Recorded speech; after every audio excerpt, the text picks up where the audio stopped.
personal identity as a neurodivergent person in our world. Hi friends, it's Dianne here, and today we are talking about our identity.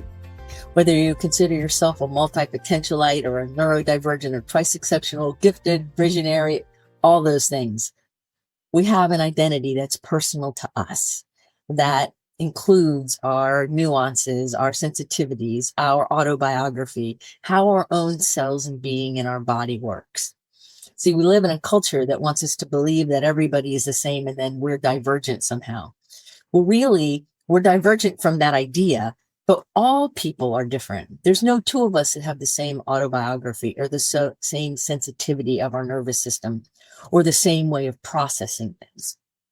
And so when I look at personal identity in our world, we can get pigeonholed and siloed fairly quickly, especially in a work situation, right? Where people think that this one thing that you're good at or this one thing that you do is all there is, but that's not it. There's so much more. We're always expanding. And so I'd like to assert something that I've been saying for decades and decades, is that our identity is not fixed. It is fluid, it's pliable, it's moving around, and it's always adjusting, it's always growing, it's always being flexible. So you're not this rigid, fixed pylon, if you will. You're not that at all. You're nuanced. You have many layers to you, and they're all always changing. And the ways they interact with each other changes over your lifetime. From wisdom, from experience, from chemistry, from autobiography, from all of these things. It's always different. So what happens often in the work setting, people think you're this or that. Like I've had people say, well, you Dianne, you're really good at solving problems. And then that's all I think I can do. And so then all the problems come my way, but none of the other opportunities because I'm only a good problem solver. Or you might be somebody who's really good at one technical skill and somebody in your work environment thinks that's all you're good at, but there's so much more to you. Because see, neurodivergent and exceptional people, we have lots of things that we're excited about. We may not show them all at work, but there's lots of things. A lot of the clients that I work with now and over the last several years have multiple things that they're interested in and that they engage in, not just one thing. In fact, when people think that I only do one thing, I'm like, well, what thing do you think that is? And I could ask 5 people who know me from work and they're all going to say something different, because the truth is it's all of those things.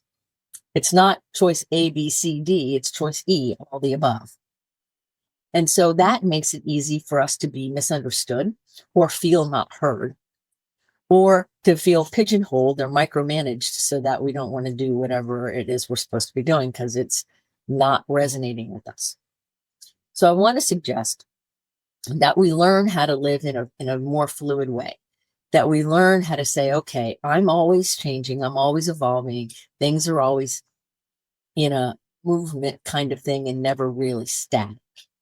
And so if you appreciate that about yourself, that you're not static and that you're always moving and there's cool creation things always happening through you into the world, how would that change how you interact?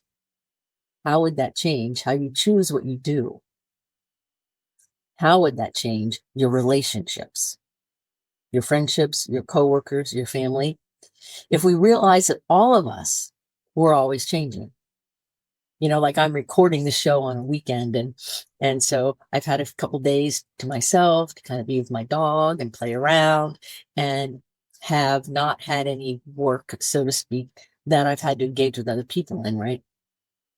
Well, when I see clients tomorrow and I start working again, no, I don't see it that way, but in that role, right? What will happen? Those people aren't going to realize that from Friday to Monday, that there have been changes and evolution. And because my identity is fluid and I don't ascribe any one thing, that they may miss it. A neurotypical person might miss it. Now, I have a lot of neurodivergent friends and I have a lot of gifted twice exceptional friends, and all of my clients are. So all of us are different all the time. really. Now, there's core in us, of course. The core of us is beautiful and lovable and capable. The core of all of us is light and beauty and goodness and joy and love. And anything that kind of gets in the way of that, that's the altered state. Our natural state is joy. So we get to spend time in our world uncovering and kind of peeling away the layers.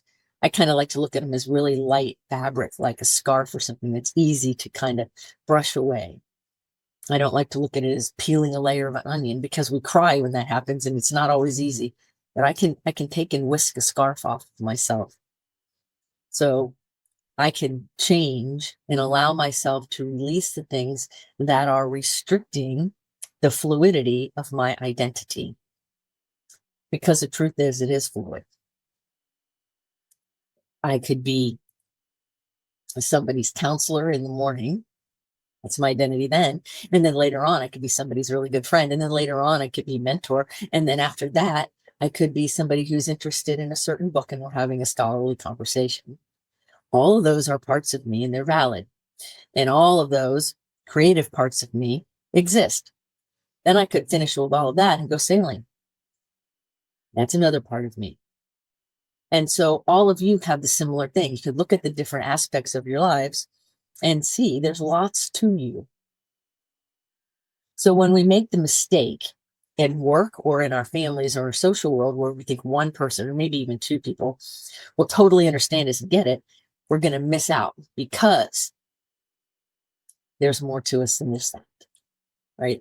You're going to want to really spend time saying, okay, what's all the nuances? And how do I get my needs met? So I have a couple ideas, as I always do. One big idea is to become more and more and more in touch with yourself. So what I do every once in a while through the day is I put my hand right here. It's called on your high heart, right on your sternum. And I put my hand and I take a couple breaths and I say, okay, how is this, whatever's happening, landing on me? How is this interaction? How is this room temperature? How is whatever's going on? How's it landing on me? I was watching a movie the other night and I remember it was a little too dark for me. And so I put my hand on my heart and I said, how's this landing on me? And it didn't feel yummy. It didn't necessarily feel traumatic, but it didn't feel yummy. So I changed it and watched a different movie. That's called paying attention to ourselves. I'll probably watch the rest of that other movie at another time, but at that moment, it just didn't feel yummy. So I ask myself all the time, how is this landing on me? That's one thing you can do. You can slow down a little bit and pay attention.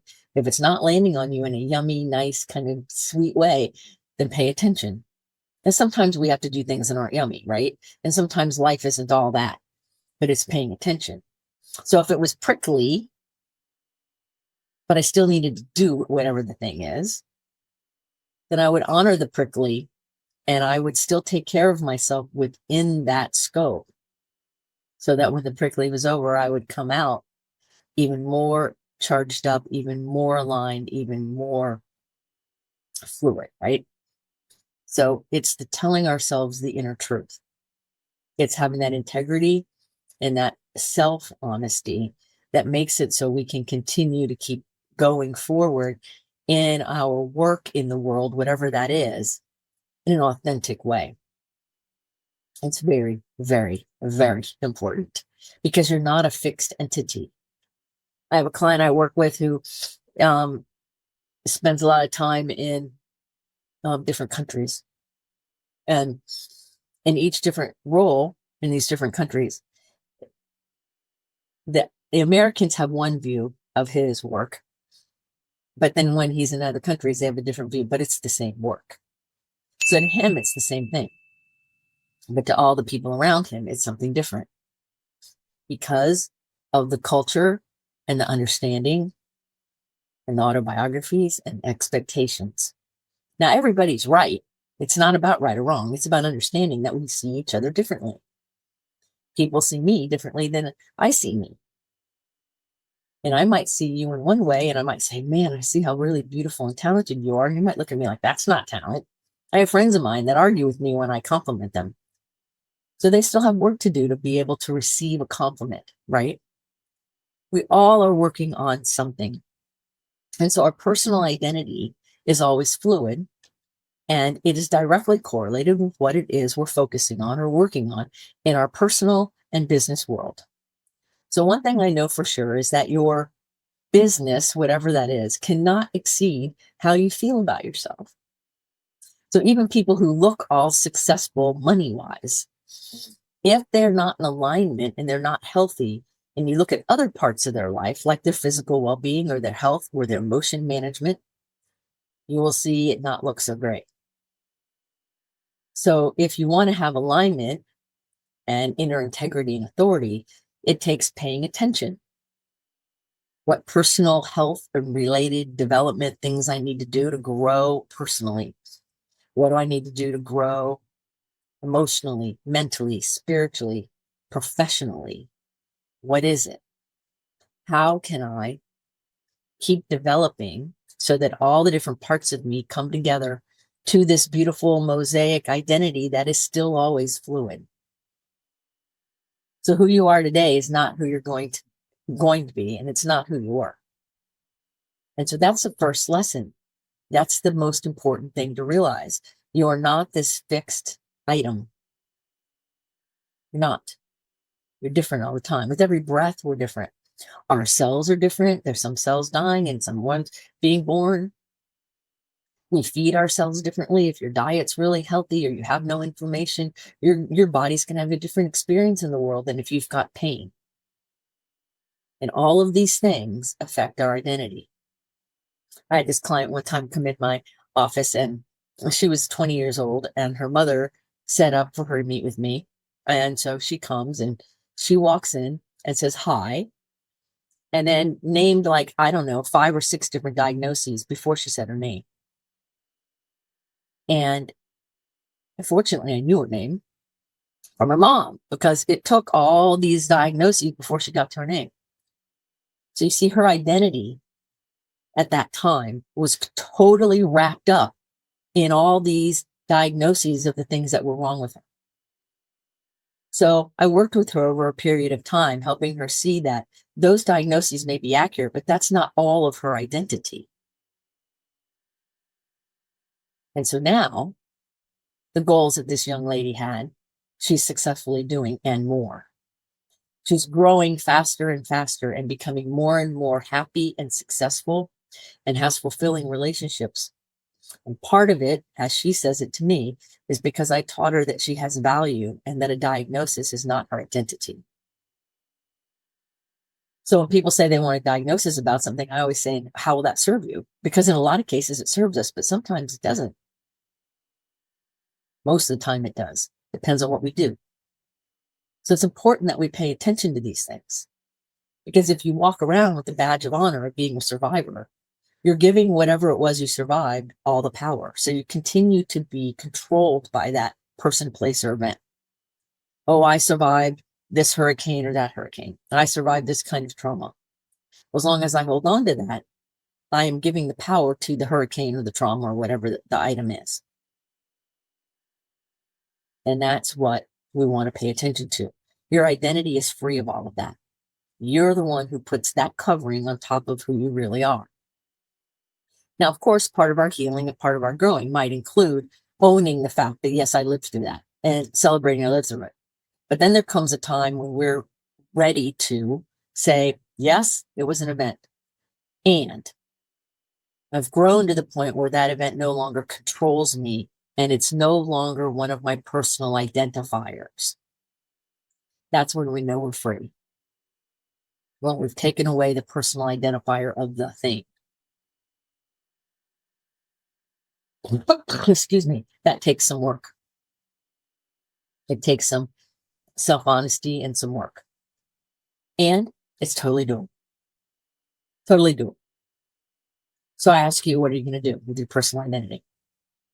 How are you going to get up in the morning and see all of your beauty and all of your magnificence? How are you going to do that? Yeah. How are you going to stand in your authority with who you are and realize that you're not fixed? You're always fluid. And so just like water can drill a cavern into rock. It's not the power of the water in any given moment. It's the collective persistence of growth. So every day, what are you doing to grow? What are you doing to evolve? Meditate, journal, talk to people every day. Just like people in their spiritual walk, they'll go to church or some kind of service once a week and go home. But our spiritual development is not just an hour a week. It's ongoing. Our personal development is not just an hour a week. I mean, I work with all my people on a retainer so that they have access to me pretty much all the time, through email or something. And I don't expect anybody I work with to only be paying attention to working on themselves in the 75 to 90 minutes we're together. So I don't even do hour-long sessions because we're so we're trained into that fixed dynamic. Yeah. Excuse me, of a 50-minute hour. No, not even a 60-minute hour. We're done when we're done, right? So how are you allowing things to be fluid? How are you allowing to come out of the idea that you are a fixed in a box thing and there is no changing? That's the question. So as we go into this year, as you go into your life moving forward, I invite you to embrace the fluidity of who you are, to embrace all of your nuance, all of your change, all of your growth, all of your development, and give yourself permission to be that magnificent person that we know you are. So as always, friends, please email me or set up a 30-minute call if you want to talk about this or any other topic, because that's what I'm here for, to serve your highest good. Until the next episode of Someone Gets Me, this is Dianne saying, keep your face to the sun so the shadows fall behind you, because you are a rock star. You're here on purpose with a purpose. Go out there and let your light shine. And until the next episode, be well.